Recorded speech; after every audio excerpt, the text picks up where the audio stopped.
1 सप्टेंबरला ओबीसी समाजाचा मुंबईमध्ये मोर्चा निघणार आहे। ओबीसी संघर्ष आणि एल्गार मोर्चा काढण्यात येणार आहे।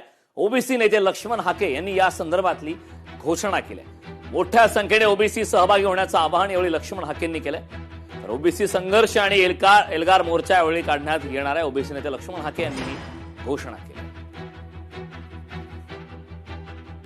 ओबीसींची चेष्टा करून ओबीसी विस्थापित आहे, ओबीसी एकत्रित नाही, या आमच्या आगतिकतेचा, आमच्या मागासलेपणाचा, आमच्यावर होणाऱ्या सामाजिक अन्यायाचा गैरफायदा इथल्या शासनानं घेऊन आमचं आरक्षण बुडवलेलं आहे। या महाराष्ट्राच्या मुख्यमंत्र्यांनी आमच्या हक्क अधिकाराचं संरक्षण केलेलं नाही। एका चौथी नापास माणसाच्या सांगण्यावरनं बेकायदा GR जे सुप्रीम कोर्टाला मान्य नाहीत, जे वेगवेगळ्या आयोगांना मान्य नाहीत, आणि मराठा समाज जर ओबीसी मध्ये आला तर ओबीसी त्यांच्या स्पर्धेत टिकू शकत नाही, अशी आमच्याकडे शेकड्यानं उदाहरणं आहेत। त्यामुळं आम्ही आमचं आरक्षण वाचवण्यासाठी मुंबईच्या दिशेनं लाखोंच्या संख्येने 1 सप्टेंबरला निघत आहोत।